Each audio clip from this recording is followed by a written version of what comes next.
All right, everybody, welcome to another 11 Yanks breakdown episode. I'm Pete Douthit. Most of you know me already, but I'm very excited today to have a guest, a former student of mine, Varun Mathur, formerly of New Delhi, Gurgaon, India, where we had an academy.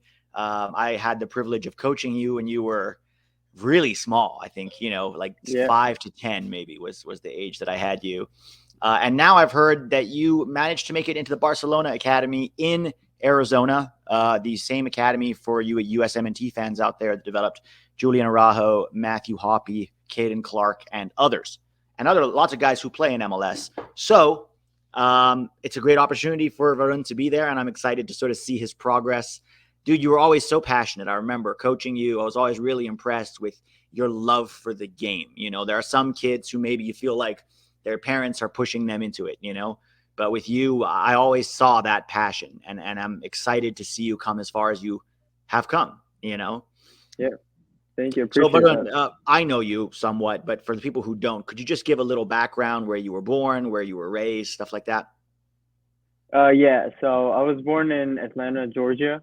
Lived there for 3 years of my life, and then I moved back to India, where, like you said, started playing soccer. I was more or less raised in New Delhi. A lot of family back home over here. I'm now living in Arizona, and I'm training with, as you said, the Barcelona Academy. So you lived in New Delhi until what age? So technically, I went to Barca last year, so I lived from 3 to 14. Okay. All right. So it's just recently that you moved back to the US. Yeah, that's right. Cool. Well, that's really awesome, man. There is a ton of stuff I want to talk about here. First thing I wanted to ask you is, do you have a moment when you were a kid when you first started to fall in love with soccer? Or do you have like a memory or like a light bulb moment where you remember as a time that you started loving the game? Yeah, so my earliest memory was back in Atlanta, actually, I think, when I was 3, when I just started getting my memories. I would run around the house with a ball at my feet. At least that's what my parents would tell me, right? Dribbling around the house, kicking stuff, thankfully not breaking a lot of stuff. And after that, I remember playing with you from the age of 4.5, 5. And I enjoyed playing with you because you would push us to be better, be competitive at such a young age, which is what helped me become the player I am today, right? And I continue playing ever since, even after you unfortunately left back for the States. Um, and I really actually, you are one of the coaches who has shaped me to be who I am today, and I appreciate you for that.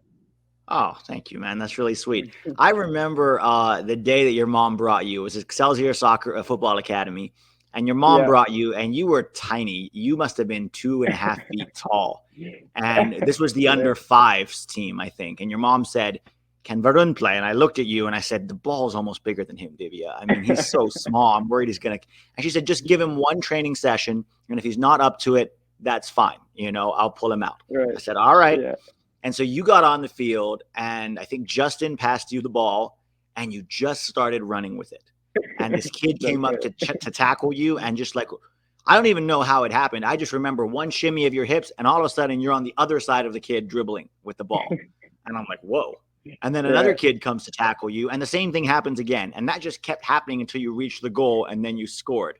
And I looked over at your mom, and she just went, and Yeah.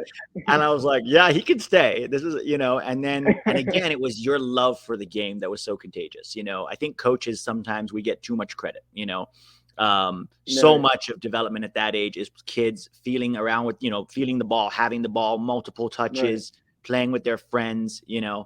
Did you watch a lot of soccer growing up?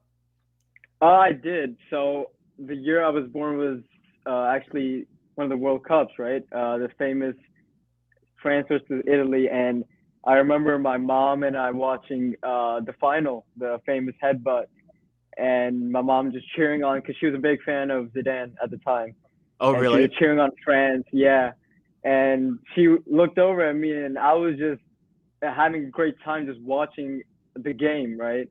Yeah. And that's another memory of mine that my parents have told me that I have.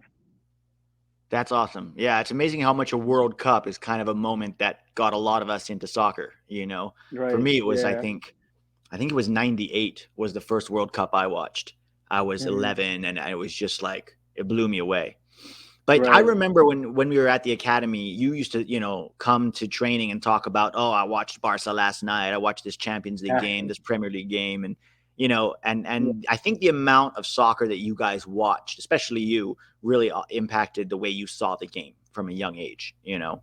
When I left, I think so. You stayed at Excelsior Football Academy with us, and then when I joined Arsenal Soccer Schools, you came with me, and you were there for the first year. Once I left and I moved back to the U.S., did you stay with Arsenal Soccer Schools?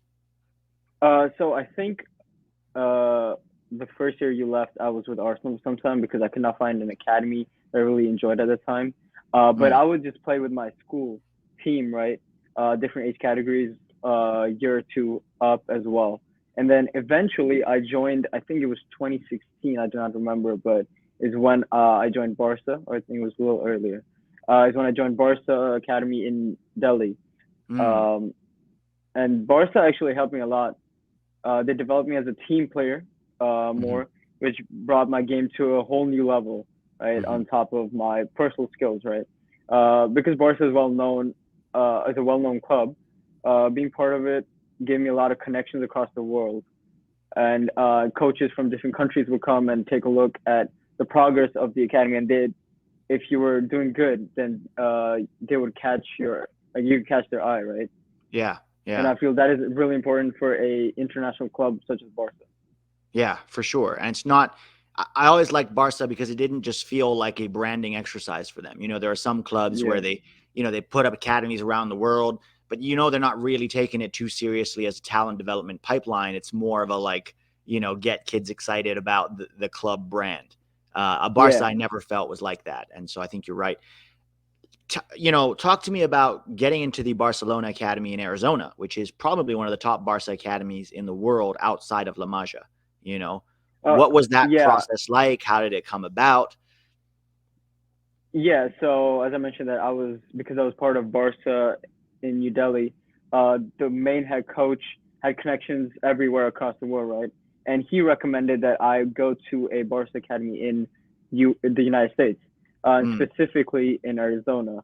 And so I found out more about the academy through social media. My dad and I did some research, and I think it was 2019 summer is when I went for my first trial, or just to get a feel of it of soccer in the United States. mm, And I think I was pretty comfortable at that time, getting to know how people play over here, how aggressive they are, and how competitive they are. And then in the winter of 2019, which is like December, January, is when I get my official trials for the academy in a camp, a week-long camp. mm-hmm. And I feel, from what I remember at least, that I played pretty good. I got moved up a year and played with the O5s, which is a big deal because they are extremely competitive in every Yeah. age category. And then March of 2020 is when I got the call or the email that, yeah, you've been selected into the academy. And funny thing is that it was right when COVID was starting, is Mm. when I had to travel across the world, which is a pretty scary time for me. Yeah. I'm sure it was scary, but a chance to pursue your dream, right? As a soccer player, that's got to be, exciting too. Right, right. Yeah, that's why I did not hesitate with my answer. I was like, Mm. yes, I am going, because it's a new opportunity for me, more exposure, and Yeah. it's a chance for me to develop my skill even more. Yeah. It's a higher level of training. I mean, that's why I wanted to ask you about, obviously when you're 5 to 10 years old, we in our academy and with Arsenal, we focused a lot on technique, right? That was, Hmm. you remember how much I preached technique, technique, technique, and playing That's in right. small spaces and 3v3, 4v4. But then you That's get right. to a point where, as you get into your teenagers, the emphasis, while should still be on technique, also changes. Have you seen that going, to the Barcelona India? What's been the primary difference, Barcelona India, and then Barcelona Arizona? So in Barca, India, as you said, there's a lot of rondos, small spaces, tight spaces, and building up from the back, right? More technical stuff.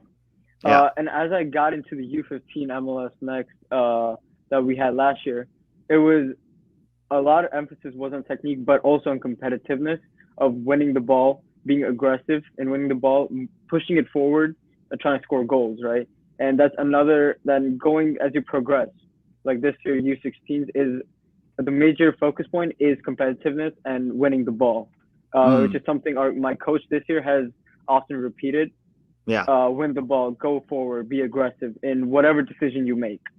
And I feel that is the main difference from when I first joined Barca in Delhi and now in Barca, Arizona.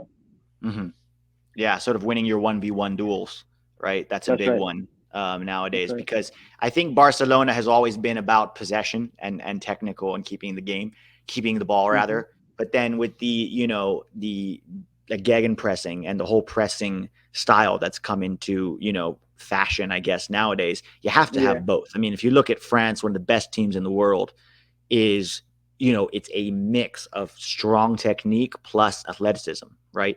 Nowadays the elite players have both. And so I think it's good that they're emphasizing that over at the academy. Are your coaches there Spanish, or are they American, or is it a mix? So yeah, there is a mix of coaches from Latin America and American coaches. Yeah. Okay.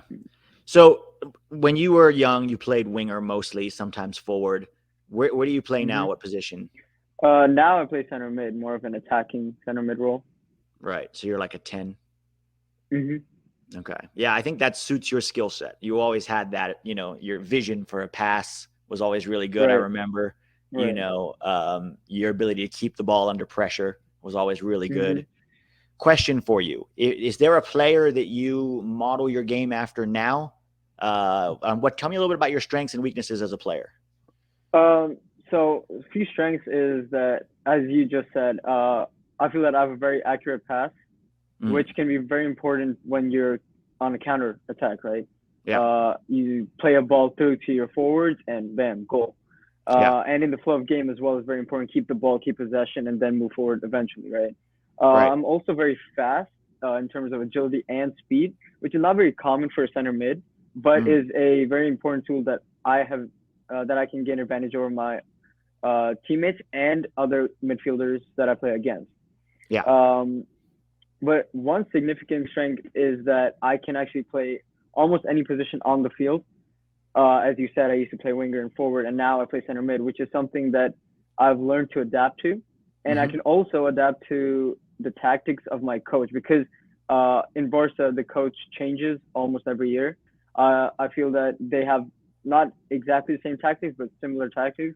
And I feel that I can adjust to those tactics whenever I'm asked, which is very important in terms of when you're playing during the game, and you got to switch up the tactics if you're losing or if you're winning. Yeah. Yeah, I think being adaptable in the modern game is really important, right? Very important. Especially if you look at where the game is heading. I think positions and skill sets specific to those positions are going to become more fluid over time, where multiple players can play multiple positions. And even within a game, they can morph within the game into different shapes and formations, depending on the game state, the ball, a lot of different things. Right. Question for you. You were born in Atlanta, Georgia, and so obviously you're an American citizen. Are you still eligible to represent India? Yes, because of certain documents such as the OCI, which states that or an overseas citizen of India, because my parents are both Indian. I am technically eligible to play for the Indian national team at any given point. That's awesome, man. So in the U.S., I'm not sure if you've been paying attention to this. We have a power struggle right now for young dual nationals who were born and raised in the U.S. but come from Mexican heritage, right? And both the Mexico national team wants them and the U.S. wants them. And so it's a lot of recruiting and stuff going on. We don't have a ton of, Indian American dual nationals. Right. I know you're 16 years old, but right now, if somebody says, Varun, Greg Berhalter from the national team wants you. I don't know who's coaching the Indian national team right now, but he wants you to. Which way do you go? Right now, because of the reason I'm used to American soccer right now, I'd say I would go for the U.S. national team. Right now, this is right now, but for sure. I say that because the competitiveness and aggressiveness is much higher Yeah. in U.S. soccer, I would go with United States. That's awesome, man. I mean, I don't know if we've ever had a Indian American dual national playing for the U.S. before, I so that don't would be remember really it. So, cool. That would be yeah. amazing one day. And if not, if that doesn't work out, or if you change your mind down the line and you decide to represent India, great. You Yeah. know, I just want to see you be successful. You know, Right. Yeah. um, Appreciate that. talk to me about your soccer goals in general. What's the plan for you? I guess you're going to be in the Arsenal Academy. Is it a case where they could cut you every year? I'm sorry, not Arsenal, Barcelona Academy. Do they cut you every year, or once you're there, you can stay until you're 18? Yeah. So they can technically let go of players. In this Barca Academy, they can Yeah. let go of players. However, if you get into the MLS team, I believe there's a contract which binds you only to the MLS team, so you cannot be dropped from that to a secondary team. But in Wait, terms which of my MLS team are you talking about? US, so Barca MLS, Okay. the MLS next team. So Oh, apparently, okay. if The you, academy that, yeah, okay, got it. yeah, so if you have a contract, MLS contract with Barca, you cannot be dropped to a secondary team to Yeah. play with other tournaments. But So, in terms of the question for my future goals yeah. for soccer, that's actually one that I've been asked numerous times, and which that if I'm going to be going, the answer to that is that I will try to go professional in the near future. And I feel because my parents have sacrificed a lot for me, put a lot of time and money in for me. Hmm. And if you have a different path, I feel that if you achieve that path or goal that your parents have devoted their lives for, is something that I would personally want, and I would feel that every child would want as well. And that is why it's a priority for me to go professional. That's awesome. For you, what does that look like? Does that look like playing in MLS? Does that look like going to Europe at some point? Yeah, so the plan for me is like when as soon as I turn 18, start local in US, go USL, MLS, and Okay. eventually through the 20s or as I develop my game at least, to go to Europe, which will be a awesome deal for me at least. That would be amazing. So you're not thinking of going to college and playing D1 in college right now. Your first goal That is is that is actually the backup plan, yeah. to play D1 soccer in a good college. Yeah. But I have been working towards that plan as well, plan B, but Yeah. plan A is a priority.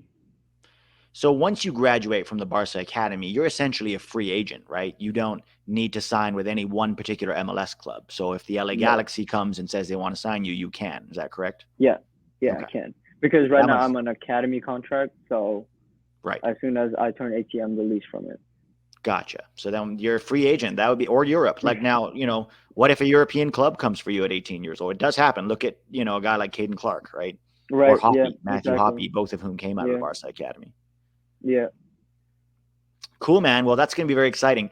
Quick question for you. If somebody says, Varun, in your career, you can either play at a World Cup or in a Mm-hmm. Champions League campaign, which one do you pick? Ooh, that is a really tough question. Wow. Uh, actually depends for me. It depends on the team that I'm playing for club at least, uh, Champions League. But I feel that representing your nation is something that every kid dreams of. So I'd say the World Cup. Awesome, man. Awesome. Yeah. Can we talk real quick about India and the way that soccer is growing there? Because I haven't been in India since 2015, but even when I was Right. there, for people watching, India is a cricket crazy country. That's their number one That's sport, right? right. And it's a great Yeah. game. I got into it while I was there. I didn't think I would, but I think, IPL helped, right? When you have the You're right. 2020 cricket, a little shorter Right. time. But Yeah. but kids especially, and kids in more urban areas are soccer crazy. I think, at least that's what from I remember. Do you think Mhm. soccer is continuing to grow year by year in India? And do you think it could ever get to a point where it rivals cricket?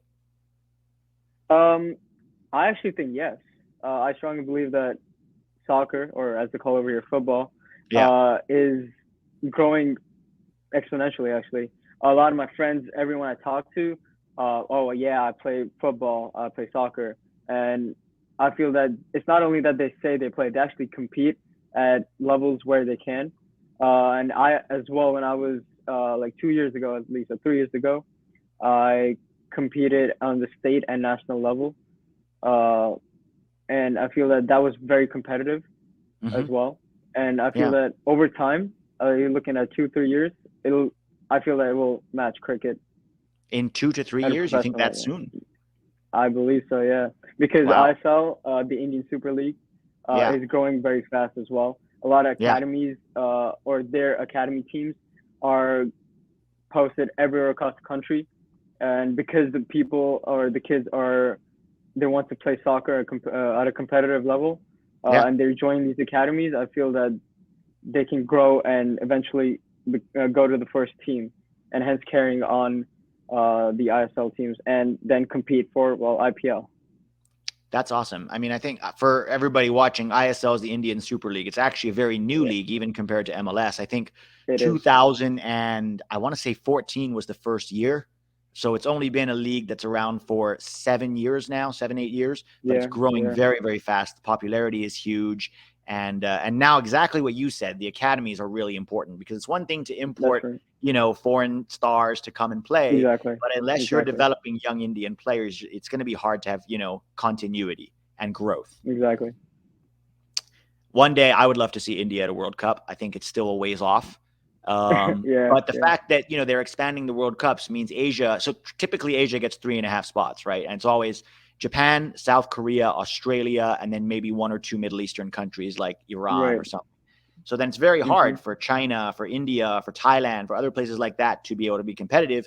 But since they are expanding it to a 40-man World Cup, Asia should get at least, I think, 5 to 6 spots. And that could Yep, increase the few more spots. possibility there, right? Right. Yeah, I think that would be really cool because it is a soccer crazy country in a lot of ways. And I have a, it is. soft Yeah, spot in my heart for India. it's growing on many people as well. Yeah, I really agree. I think Hmm. so. Quick question about lifestyle. Just coming here to the US, do you miss it? Like, it must be hard to find good Indian food in rural Arizona.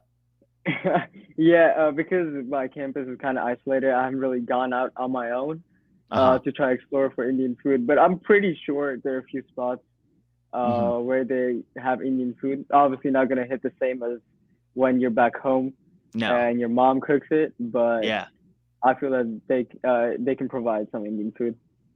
for sure. What do you miss most about home, apart from your family, Um, obviously?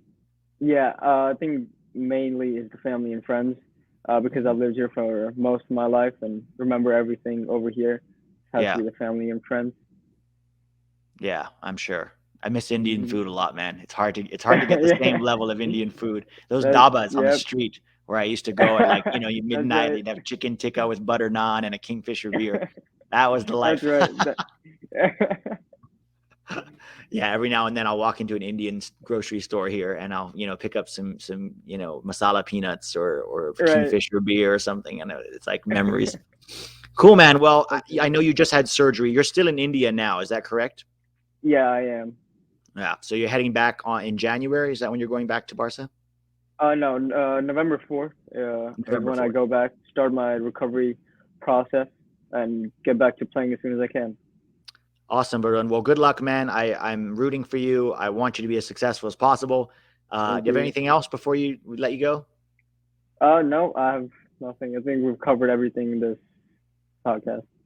Yeah. So, do you have anywhere that people can find you? We a lot of American fans watch this, and we keep track of young dual nationals and young players. Do you have a Twitter or Instagram or Right. something? Yeah, I do have an Instagram. It's mathur.varun.c. Okay. If you want to search it up, and give me a follow. Yeah. Follow him out, guys. It'd be interesting to watch the trajectory of Varun's career. I'll put your handle in the description as well. Thanks for Appreciate chatting, that. Varun. It was awesome to see you again, and I'm super psyched for you. Good luck getting back home Thank and you. getting into rehab Thank and you. playing again. Thank you. Appreciate that. All right. Take care, man.